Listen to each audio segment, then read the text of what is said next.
Welcome to the Bill Cartwright Show. Our guest today will be Mike Saunders, a 27-year NBA trainer and a great friend of mine. It's interesting that Mike, we really started our career very close together, and I'm thrilled to have him on the show. He's you can't really describe Mike because he's one of the few people that everybody loves. Everybody loves this guy. He's a real icon in the sports world, and a great friend, great person, great human being. Mike, welcome to the show. Oh, thank you, Bill. Thank you so much. I was thinking about our relationship in anticipation of coming on. And I've known you for 40 years. And there's nothing I wouldn't do for you, Bill. And I know there's nothing you wouldn't do for me. And for 40 years, we've done nothing for each other. Exactly. I think that just about sums it up. Exactly. And also coming along with our show is my friend, Steve Cohen, who a longtime friend. So Steve and I will be chatting with you along with the show. Now, this is interesting because you and I started at the opposite end. I'm from California. You're from New York. And I'm just curious to kind of just have everybody talk about, now you grew up in Queens. What was your family like, life growing up? I grew up in a co-op, Bill, with hundreds of kids my age, and we're all pretty much of the same economic strata. I guess it would be considered lower middle class. So nobody was rich, nobody was poor. We all thought we had the world, the world on a string. We all thought that we were living the American dream, and I think we were. I lived in a small apartment. I had the most wonderful parents, a great father, a great mother. My brother, Stephen, is 3 years younger than me. And then I had a sister who's 11 years younger than me. And despite living in the same small room, my sister, my brother, and my brother and I both went to city colleges, so we didn't live on campus. Although crowded, I think it was really a blessing to be so close to your siblings. So I had an idyllic childhood. I really did. What did your dad do for a living? I never knew that after all these years. My father was a window cleaner, a menial job, but he was a visionary. Bill, my father was a visionary in electronics. He was in World War II in the Radio Signal Corps. Then on the GI Bill, he went, I think it was General Electric, had an electronics school. He was going there. And then he was married to my mom, and his mother-in-law, my mother's mother, got sick with cancer. So he had to go support the family. So he took a part-time job as a window cleaner, which paid pretty well at that time. And that part-time job became his full-time occupation for his whole life. But my father, in terms of electronics, every room in my small apartment had speakers with volume controls. And we listened to music all the time. And we could listen to music outside and all over. So I had the most wonderful, wonderful father who was really incredible and loved by everybody, Bill. If I was half the man that my father was, I'd get a medal. And I mean that sincerely. Wow. Hey, let me ask you, now, were you a sports kid growing up? I was. As I said, I grew up in a co-op where sports was king. I was born in 1952, so I'm 68 years old. 68 is yesterday, 67, they say. Exactly. But we played by season. We played, baseball was king at that time. In the late 50s and 60s. But we played basketball, baseball, football. We played every sport possible. And I loved it all. That was my passion. I took accordion lessons. I never knew that. I took accordion lessons growing up. But as I'm playing these clanky notes. I'm hearing the baseball or the basketball banging outside. I couldn't wait for it to be over to run out and play ball. So I loved playing all sports. So you went to CCNY, and you graduated from that, from there, and then where did you go to from there? Well, I worked as a trainer, and then I went. Well, then actually, in 1975, in the summer of 75, I got a wonderful opportunity to accompany Pele, the great soccer player, and the New York Cosmos on a postseason tour to Europe and the Caribbean. So that was really eye-opening for me. So I did that. Then I went to physical therapy school at NYU, got my degree and license in physical therapy, went to John Jay College as the athletic trainer there. And then I joined the Knicks in 1978-79 season. Now you got it. Now, how in the world that had to be like a dream job? You go from college, you go right from the Knicks. How in the world did you get that job? You know what? I didn't want it at first either, Bill. To be honest with you, I'll try to make this a quick story. I got a call one evening, probably in October, from a friend of mine, Tony Sereniti. Tony's career kind of paralleled mine. He went to Brooklyn College as their trainer, as a student trainer. I went to CCNY. He went to Columbia University for physical therapy school. I went to NYU. And he was working at Lenox Hill Hospital. And he said, Mike, how would you like to be the trainer of the New York Knicks? And I laughed at him. I thought it was a prank. He said, no, they're looking to make a change next year. Would you be interested? And I said, no. I had a nice job at John Jay College. I was comfortable. I wasn't married. I didn't have big bills. And then a few weeks later, he said, I'm setting up an appointment for you to meet George Veris, who was Dr. James Nicholas, one of the pioneers of sports medicine. He was his nephew, and he ran the institute. So I went there, and I'm talking to him like I'm talking to you. I wasn't interviewing for the job. I didn't want the job.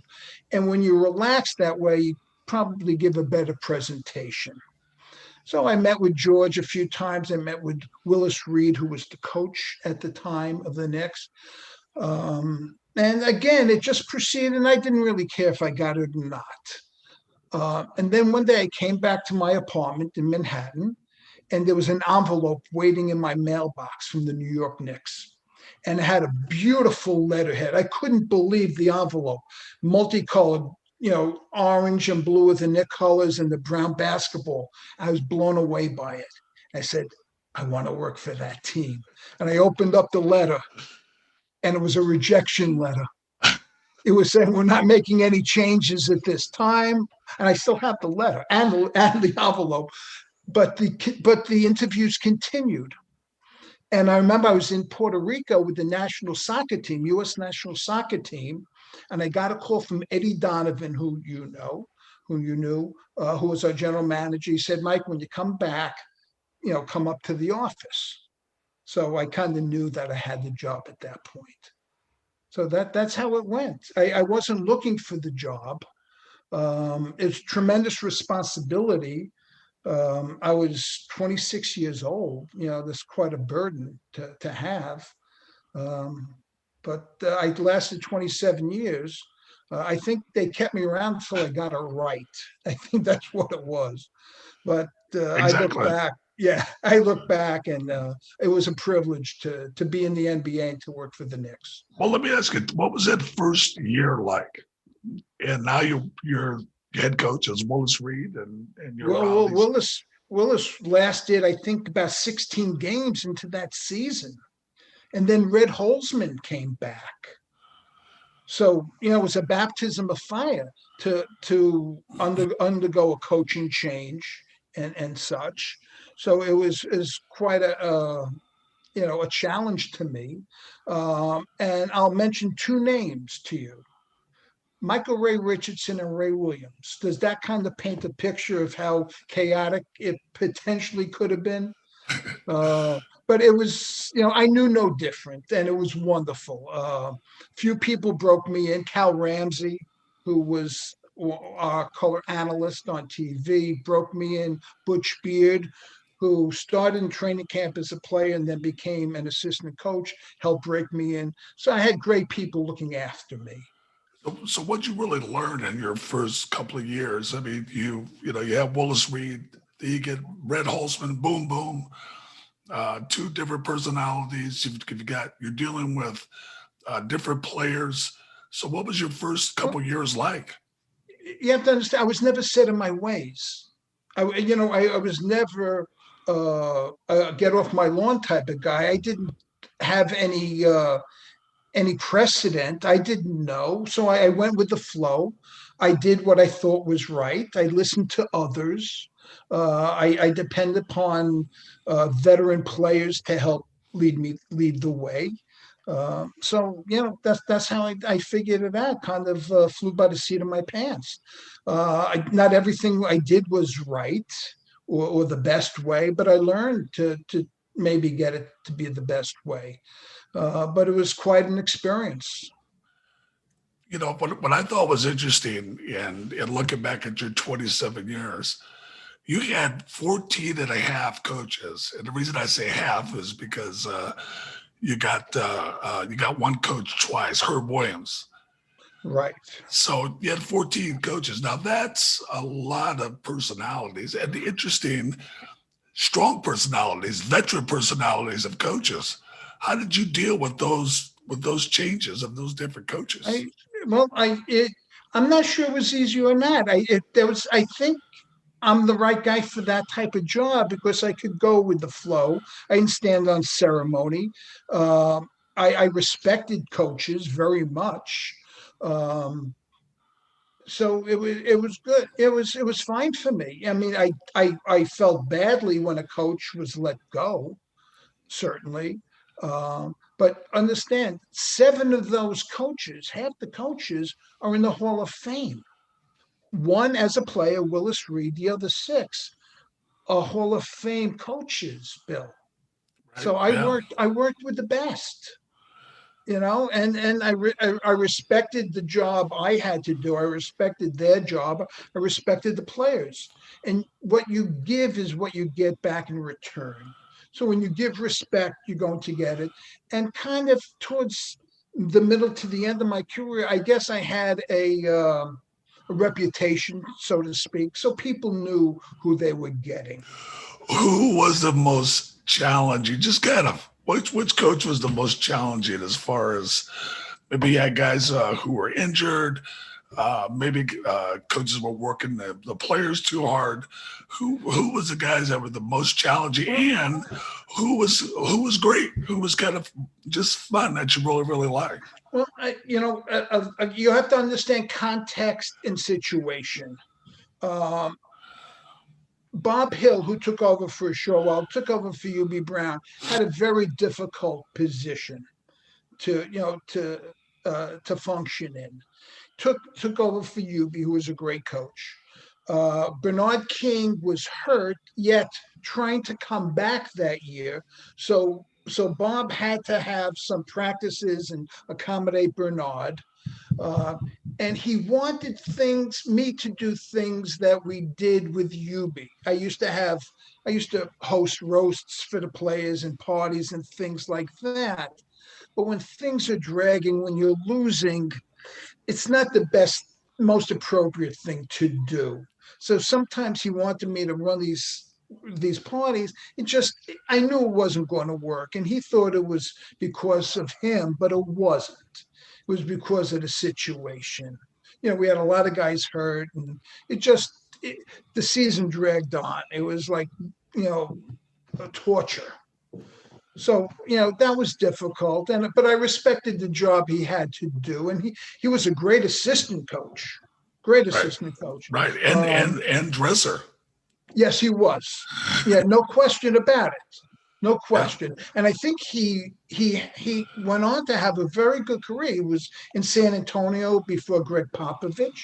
He was in Indiana. Then I think he went overseas, I think to China, and had a very successful career. Um, Great coaches. Gee, I'll tell you, if you wanted me to talk about each coach, I could say wonderful things. I'll tell you, one of the most wonderful people on earth, a true gentleman in the mold of you, Bill, was Don Chaney. I Don don't know Chaney. if you ever had the opportunity to be with Don. I What did a not. gentleman. I mean, just spectacular person. Wonderful. Pat Riley, I love Pat. Pat's not just a great coach, but runs an organization like nobody else. I had Lenny Wilkins, who I don't have to, I don't, the person who needs no introduction, Lenny Wilkins was wonderful. Um, Jeff Van Gundy, I mean, a genius when it came to coaching, and he should be on the sidelines coaching a team. I guess about 2 years ago, he was coaching one of the national teams, a junior national team, I think G League players, and they were practicing in Miami. So I went down there to watch the practice, and it was like a time machine bringing me back to when Jeff was coaching the team. And what a coach. I mean, he knows how to position plays to the inch. He knows everything. He's got to be coaching some team. You name somebody, it was great. Red Holzman, played for Red. Red treated me like a son. Yeah, He did. Red was terrific. And yeah, Red treated me like a son. Yubi was great. Yubi, had great staff compatibility. We're very close. So, I worked for great people. I really did. It was a privilege to work for so many. now it's hard because 27 years is a long time, and you've coached with some legendary coaches, and also you've coached with some really great players. So let me ask you a question. From all those players, 27 years, who was the best? You can give me a couple, three of them. Who's the best leader out of all those players that you had? That's a tough question, Bill. And look, I don't want this to be a show where we pat each other on the back. Okay, that's not the point of my answer. Yeah, it can't be. I'm going to answer a question that is often asked of me. Of all the players I've had, who's my favorite? Okay, and it's you, Bill. I'll be straight up. It's you. You always had a great demeanor. You never got too high. You never got too low. You're always very supportive. You always did the right thing. It was always team first and Bill somewhere else down the road. So you were great that way. You were supportive of your teammates, and you knew right from wrong. And you were always the adult in the locker room, which says a lot. And I'm not sure you were necessarily a very vocal leader, but when you spoke like E.F. Hutton, everybody listened. Okay, Bill. So let's get that out of the way. I think Bernard King was a great leader by his focus and his greatness when he was with us. I thought he was a great leader by example. Patrick Ewing was a great leader by example. Patrick didn't have a second gear. He was always at the top gear, whether it be practice or games, never took off that way. So Patrick was a great leader. And people knew Patrick played with pain. So it was hard to take off, with a little nick or something, when Patrick's playing with pain and producing. I also had the privilege to work with Earl Monroe, towards the end of his career. But Earl, talk about icons in the business. There's nobody bigger than Earl Monroe, and I still have a relationship with Earl. We're working on some projects. And Earl is just sensational. What a human being! I'll tell you who else was a great leader. Mark Jackson. Mark Jackson. Mark was a great leader, even as a rookie. And a lot of that goes to Rick Pitino. I think Rick built Mark into who he was and allowed Mark to be a tremendous leader on the court and in the locker room. And Mark was a great leader. He had great leadership qualities right off the bat. And Rick recognized that and allowed him to do that. I think you need leadership from the team, from the players, and you also need leadership from the top. And they all have to be on the same page, of course. Well, let me ask you this. Who was and I already think you kind of know, who was the best player you had? The best player I had? The best player. Probably Patrick Ewing. I mean, I don't know if you have another thought, Bill. Well, we were there with Bernard King. Yes. Oh, yeah. No, Bernard as well. But Patrick had a longer career with the Knicks. Right. Yeah. Bernard was sensational. I always describe Bernard as half athlete, half artist. I mean, if you take 1 year, the year he led the league in scoring, he was amazing. And I still love to go back and look at highlights, what he did. What a quick shot. I mean, he was incredible. I love watching that. I know Kelly Tripucka hated that because Bernard saw Kelly, his eyes would be wide open, and he'd start saying 40, 45, maybe 50. So, yeah, but in terms of, at the moment, Bernard was sensational. I mean, I loved Bernard. He carried us. He not was only, good. Well, the meeting has been upgraded. Okay. Thank you. Oh, we're fine. Yeah, good. Bernard was absolutely sensational. And, he wrote a book, as you know, Game Face, and it's so true. Just a word about that. I remember seeing Bernard's brother, Albert, coming into Madison Square Garden. We were playing the Nets. And I said, "Hey, Albert, how you doing? Did you see Bernard?"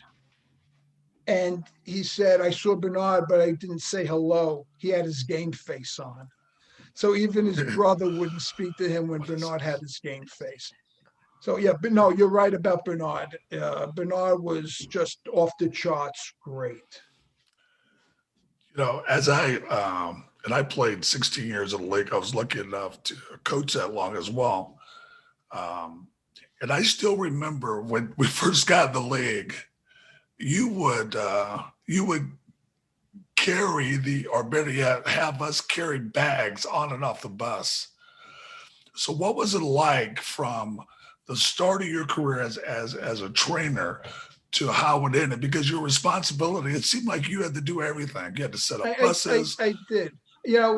I think a guy who you played with and respected very well was Louis Orr. You liked Louis. You had a good relationship with Louis. Love Louis. Loved him. Yes. Still and do. I remember being at the carousel at an airport, pulling all the bags off. And Louis came over and tapped me on the shoulder and said, "Mike, you do a yeoman's job."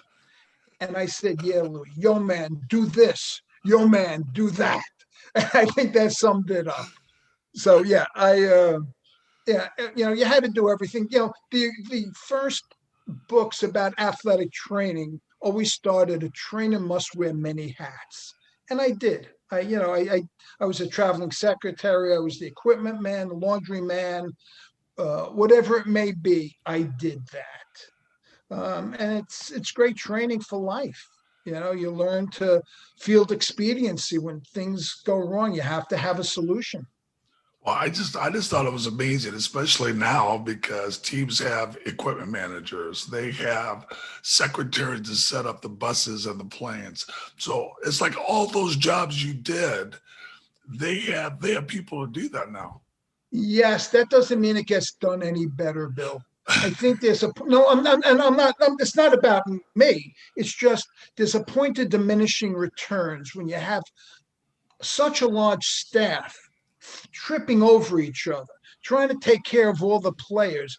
The head trainer can't know everything that's happening with his players. I knew everything. I was the guy. Like I remember Pat Riley saying, "There's one voice in the huddle, his." Well, there was only one trainer, me, who heard all the voices and knew what was going on. But Well, you I know, just, I just think that that's it's such an incredible change in our league. So I still remember when we used to travel to Cleveland. I'm not sure which hotel we were staying at, but I know that we ate at a Denny's. And my favorite meal there was a Superbird special. oh, is that right? And what our per diem had to be what, like $15 a day or something like Yeah. that. And you probably, if I ate with you, you always invited me out and you always paid, Bill. Maybe that's why you were my favorite. I'm not sure. But I also remember being in Chicago Right. at Lowry's Steakhouse, Lowry Steakhouse. That was an right? awesome place. Yes. I Well, it's just, remember eating there. yeah, yeah. But I think the league has changed so much to, um, we used to fly commercial flights. Now everybody charters. Everybody has their own Right, plane. right. Everybody has their own practice facility. We used to All the play practice. Do you remember what my first year where we practiced? at LaGuardia Community College. Practiced at LaGuardia Community Community College. College. Yeah, And I remember very well. do you remember how cold that place was in there? Sure. Well, Bill, I, as a fan, I used to go to Nick practices when I was going to high school at a place called Lost Battalion Hall. It was a Department of Parks court. And what happened would happen is players right after practice would try to be the first one into the shower because the hot water lasted for maybe a shower. And after that, everybody had to take cold showers. I'm not even sure we showered there. I think we probably went back home and showered at home. But yeah, there was it wasn't ideal. It certainly has gotten a lot better. The league has really changed that way. They do the right thing now. Uh, Adam Silver, David Stern, they all really made the league so professional, and I'm proud of the NBA. I think it's probably the most progressive league there is, and they treat their players very well. They're not players, they're partners in this enterprise. Let me ask you now. Now I know Timmy Walsh very well, and Timmy Walsh, when I was with New Jersey, when I came back, became a coach there. He was our head coach, Head trainer, uh, head trainer, head trainer, right? and how many guys that were your assistant Trainer. trainers Yeah. became head trainers? Well, I had Tim Walsh. In fact, I texted Timmy earlier today, tell him that I was going to be with you. Um, Timmy doesn't live far from my daughter, so we will get together. Well, here, Timmy did a great job both in Orlando and New Jersey and Brooklyn. Um, my last assistant was Anthony Gorinaga, who is now the head trainer for the Knicks and has been there for a very long time. And another assistant I had, Saeed Hamden, uh, works for the NBA in terms of medical care for the referees. So I'm very proud of my family tree, so to speak. Very proud of all of them. Yeah, that's just great mentoring there, Yeah. and, Well, you should be extraordinarily proud of that. yes. Uh, Now, what are you up to now? What are you up to after you got done with the Knicks? Well, I left the Knicks in I left the bench in 2005. Then I spent a year in the front office, 2006, working with the director of player uh, medical care. Then I opened up my own physical therapy practice in Rockland County, less than a mile from where I lived. So from going traveling around the world, crazy, I worked less than a mile from home. So that was wonderful. I was a big part of the community. I knew everybody, especially the police. If they got hurt, I was their therapist. So it was a great experience. I did that until 2014. My daughter got married. I sold my PT practice, sold my home, and moved to Delray Beach, Florida. So all in that small, like a 3-week period, a lot. My life changed dramatically, and I have to give credit to Sue. She handled everything, and everything went off without a hitch. Talk a little bit about your kids. Well, my daughter Ashley, I'm at her house now in Ridgewood, New Jersey. She has two children, Owen, who's 4, and Ava, who will be 2 in February. She was a vice president in human resources, HR, at Saks Fifth Avenue, and subsequently quit that job to open up her own firm, her own human resources firm. So she's doing very well. And my son Jeffrey, who's 27, works for the Miami Heat. Not in sports medicine, but sports management. He went to Syracuse University, majored in sports management, minored in finance, got an internship with the Heat, and they loved him right off the bat. I mean, they were blown away, and he's been there for over 6 seasons. So he has a great job with the Heat. And one of the best things about his job is he can still get me some socks, NBA socks. That's a premium. So instead of me giving him all the gear, now it's tables are turned. So, but he's doing great. I'm very proud of him. He's, I have 2 wonderful kids. I couldn't ask for more. And again, a lot of credit has to go to Sue. I was on the road a lot, always working. So she was home raising 2 kids, and wouldn't change a thing, Bill. I'm very lucky. Yes, you are, but you're a very lucky man. Mike, thank you so much for spending this time with us. I really appreciate it. It's been my pleasure, Bill, and I mean that. It's been my pleasure. I always love talking with you. I always feel great when I talk to you. I'm glad Steve was a big part of this discussion. I didn't want to interrupt him. He was doing such a great job. And You're Bill's the very best. funny. Bill's the best. Steve, I will see you down in Florida when you come visit your folks again. We're very close. I know where Hunter's Run is, and we'll probably have lunch or something. I would love that. Yeah, and unlike Bill, I won't buy. You could buy. I know that, Steve. I know that. I still have Bill. I still have Bill's credit card number. So okay, good. That. Okay, so Bill is still living pay. off that Bill for is still 40 paying. years. Okay, perfect. But, Okay, guys. Thank you so much, guys. All right. Thank you very Great, much. Bill. Thanks, Right. Bill.